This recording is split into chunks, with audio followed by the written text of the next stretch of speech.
Great to see everybody today.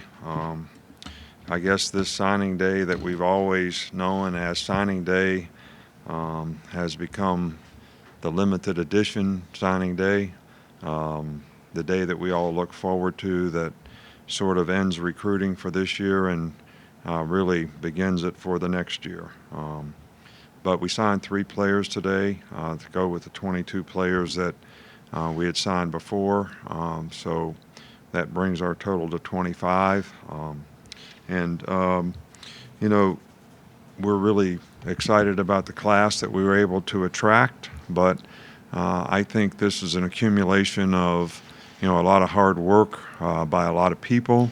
I think our recruiting staff here did a phenomenal job of sort of setting the table for our coaches to be able to go out and make the kind of evaluations, and that's something that you have to do really early on now to figure out who you want to recruit, and then going through the process of developing the relationships to recruit them, and then the team of people that we have to have here because we really do team recruit here at Alabama. I'm talking about not just the assistant coaches, but our support staff here, whether it's the academic staff, our strength and conditioning coaches, medical staff, nutritionists, the university community, the time that they spend helping these guys in terms of academic meetings for what they want to major in. Our administration, Greg Byrne, our president, Dr. Bell, just so many people that contribute to the team that helps us have success in recruiting. I also think that, all of our fans out there who create, an atmosphere and environment when these players visit, whether it's A-Day or, in the fall for a game.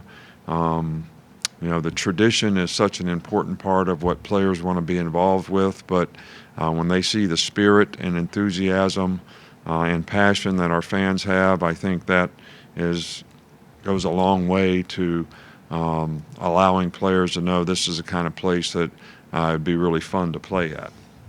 I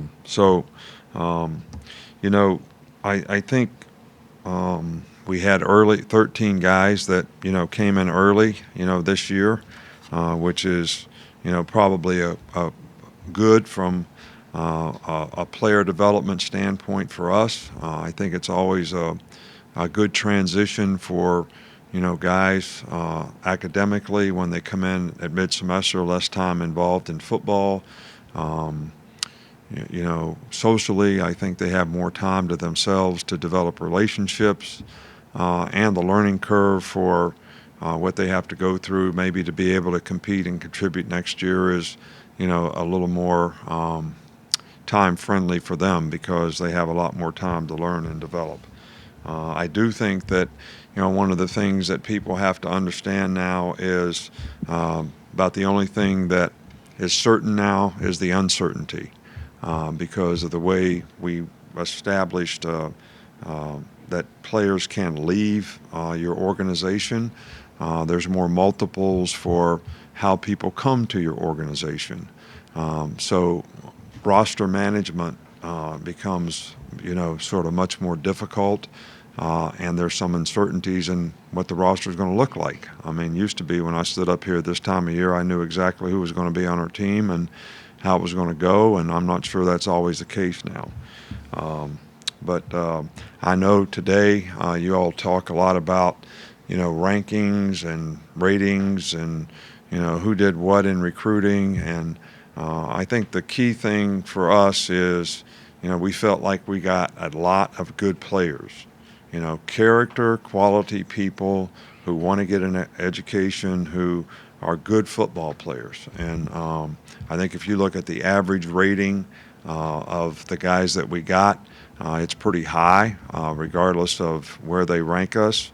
But, I think that the focus for young players coming in a program is not on where they're ranked and how they're rated as high school players, but, what do they have to do to develop to be quality football players when they get to college? And I think that a lot of times we create a lot of expectations out there with our fans, as well as for the player, that are very, very unrealistic and sometimes difficult for guys to achieve, and also difficult for guys to stay focused on, not necessarily the outcome, but what do I have to do to get to the outcome, which means what do I need to do to develop to be a good player. Because we have a responsibility and obligation to give every player an opportunity to play, and we've had a lot of freshmen contribute to our team here. But we also have a responsibility and obligation to not play players before they're ready to play, because they're not going to create value for themselves if they have to do that. And hopefully, we'll have enough depth on our team that, that's not really going to happen. But I don't know which one of these guys will turn out to be the guys that develop quickly and can contribute to our team next year, but we're certainly going to give everybody an opportunity and try to help these guys develop the best we can. So, again, I want to thank everybody that contributed. Their hard work contributed to the success of this class, and we're looking forward to working with these guys so that they have an opportunity to be successful personally, academically, and athletically here, have a better chance to be more successful in life because they were involved in our program, and that remains to be the goal that we have for all the players in our program. Coach, I think against Michigan in the last game of last season, you were down to one defensive lineman, Raekwon, who had significant playing experience. Everybody else was either hurt or new. How do you feel like you addressed that position in recruiting, and did you get enough? Well, I think we had 5 guys that were freshmen last year. 2 or 3 of those guys played a significant amount. We feel like the other guys have an opportunity to develop into being players. I thought the 3 players that we got at that position this year are certainly good players that, will contribute to that as well, because, Raekwon is really the only guy that is leaving, that group. So I think we need to make significant improvements with those guys, but, I always say that guys really improve a lot from their first year to their second year. Get a better understanding of what's expected, give them a chance to develop a little bit physically, especially in the line positions. So, I feel like in the last 2 years we've added good young talent at that position. What have been your impressions of Jason McClellan and also just the running back position as a whole with Najee coming back for next year? Well, I like the experience that we have. Najee was certainly a player that, played extremely well for us this year and played better and better as the year went on. So, I think, he'll be very productive for us next year. B-Rob has, been a productive player, and hopefully he'll have a great year. And, Trey Sanders will come back, and, Keelan Robinson, showed flashes of being a guy that could be a good player, and we added 3 running backs this year. So, but running backs are really guys that make great special teams players. They're kind of a little bigger, a little more physical, still fast, still athletic. So I think all these guys can contribute, some kind of way to our team. And, we've played a lot of times around here when 3 guys have gotten a lot of reps at that position. And, hopefully, that might be the case next year.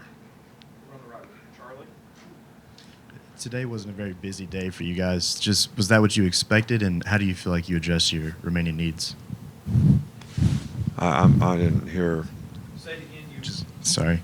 Today wasn't a very busy day for you guys, just in terms of signatures coming in. Is that what you expected, and how do you feel like you addressed your remaining needs? Do you guys take math? Do you have math class? Not anymore. Did you learn how to add when you did have math class? Like 22 and 3 make 25? I mean, what's that? I think you said it wasn't very busy today. No, I know, but is that what we expected? Yeah, we only could sign 3 guys. That's what we expected, based on math, which is. But it was a very busy day, because the calendar is moved up. All right, so I spend my whole day today, and we spend our whole day today really on next year's recruiting. Does that make sense? So I think I talked to 22 guys today, and I think I talked to 14 guys yesterday. All right, so it was very busy. In fact, by the end of the day today, I was stuttering on the phone and having a tough time speaking clearly. So that's how busy it was. It wasn't busy in terms of how many guys we signed, but we had lots to do. Go in the middle here with Michael. Just overall with this class, where do you think you addressed the biggest needs? Where were those addressed this year? Well, I think quarterback's always a big thing. Bryce Young, obviously, we feel is a very talented guy, and hopefully, we can bring him along from a development standpoint as well as the other quarterbacks that we have on our team. I think the biggest thing was we got a significant number of guys in the front seven. I'm talking about outside backer types, defensive line types, guys that are athletic, guys that can rush, inside backer types. That was probably really something that we needed to address because, I think the lack of depth at that position last year was a factor for us. I think we were pretty good, but as soon as we lost LeBron Ray, as soon as we lost two inside linebackers, now all of a sudden we're playing four freshmen in front seven for the entire season. And, even though those guys, did the best they could, it wasn't quite the standard of what we would have liked to have been able to play with on a consistent basis. So now those guys are going to be young guys, but hey, this is all about the future, and how do we continue to build, the program for the future. So I would say those were the two, most critical areas for us. But really, you'd like to be able to say that you solve some of the needs 1 year in advance. We got we got three offensive linemen, two tackle types. A year from now, that's going to be really important. So, I think we got a couple good DBs, a couple corners. I think a year from now, that's going to be really important. So, we're really working, people used to talk about 5-year programs. Then you talk about 4-year programs. We had 8 seniors on the team last year. That was largely because of 7 guys going out for the draft, a couple graduate transfers, someone else leaves the program, or you help them leave the program. And now, instead of having 18 seniors, you have 8. Well, that means there's 10 guys playing down here that hopefully you were able to recruit and develop quickly enough before they had to play. But it makes a significant difference on the maturity on your team, the leadership on your team, and all those types of things. Last week you announced the tight end Carl Tucker from North Carolina would be transferring. He did not sign. Graduate transfers do not sign, so we can't really discuss them. 2 more still. We got Tony and then a couple more seasons. The wide receiver class, with losing Jerry and Henry, how big was that to fill and kind of restock? Well, we feel good about having Smitty and Jalen Waddle coming back, and we feel like we have a couple young guys that'll develop into guys that can play, but we also feel really good about the 2 guys that we got. We've had other guys play at that position as freshmen, and if those guys can develop quick enough, maybe they can contribute next year as well. 2 more. Simone and then Cecil. Sorry, Coach. Hey, Coach. Today on the radio, one of your former assistant coaches was complimenting you and talking about the way that you recruit. And the conversation was about whether you would ever be on social media and that you don't really like to text, that you really like to talk on the phone to guys, to recruits. Why is that? And also, is social media ever something that's going to be in your future? Twitter, I think. Well, look, there's obviously a generation gap between the 2 of us. But the way I grew up communicating was talking. When I pumped gas in my dad's service station, I went to the window and I'd say, "May I help you, please?" I didn't text them and ask them. So I think, to me, I kind of feel sorry for people that I see walking around looking at their phone, running into the wall, not even knowing, somebody's getting shot across the street and they don't even know it because they can't take their eyes off their phone. I'm in the other camp, I feel sorry for people like that, but I think to develop relationships, it's really important, to be able to communicate with people. And I think sort of everybody out there understands that I'm not a social media person. I don't have Twitter. I don't communicate that way. That I do really respect and respond better to personal relationships. That's with players after they're here and when we're recruiting them. So I hope it's not hurting us in any kind of way. But that's kind of the style, So. Do you think it's hurting us in any way? No? Okay. Well, I just wondered. Coach, I was curious first if you had a chance to speak with Mark D'Antonio, and also in stepping down at Michigan State, he said one of the many reasons, but one of the reasons was the amount of time that you now have to put into recruiting year-round, that you virtually had no time for anything else. And have you seen that change in the demands on your time as well? No, I haven't had a chance to talk to Mark. I have, talked to a couple people at Michigan State, concerning, Mark. Well, I do think that recruiting has changed. I do think the time commitment to recruiting is more significant now than it's ever been before. Because we used to there was time sequestered on the calendar when you actually emphasized recruiting. In other words, most of the guys would visit in December and January, and you would have a February 2nd signing date. Now we actually have guys visiting in April, May, every weekend in June. We try to have camps in June. We have guys making official visits. July is dead. And then we have a significant number of guys visiting during the season.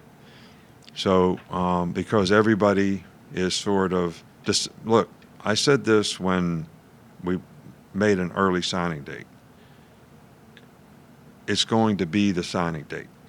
So is this the third year we've had an early signing date? It is the signing date. So what percentage of players signed early? 90%? Most people were in the same situation as us today. They only had 2 or 3 spots, to fill. So, basically, but that all got moved up because of December 18th or whatever the day was where it was the signing date. So this has become a year-round, like I used to sit in the office 10 years ago and do nothing but recruit for this class on this day to try to get guys signed and make sure everything was going the way it was supposed to this day. We had guys having 1 o'clock press conferences, 12 o'clock press conferences. All right, and I didn't talk to a single recruit today that we're recruiting in this class. I talked to 22 guys that we're recruiting for next year. All right, so it has changed significantly, and the time is, I like recruiting myself, but it is a time commitment. When we have official visits, we have people that come, the parents come to our house on Saturday night. We have everybody come to our house for breakfast on Sunday morning. And the weekends that we have that are now 3 or 4 times greater than they used to be, because the time's not condensed when guys used to visit because everything was geared toward the first Wednesday in February. So it has changed significantly. I'm not complaining about it, but it is much more time consuming. I think that it does impact a little bit the time that you spend with your players on your team, all right, because that used to be just when we could be on the road. All right, so it does have, some impact on the relative use of your time. That's it, Coach. Thank you. All right, thank you. Appreciate it.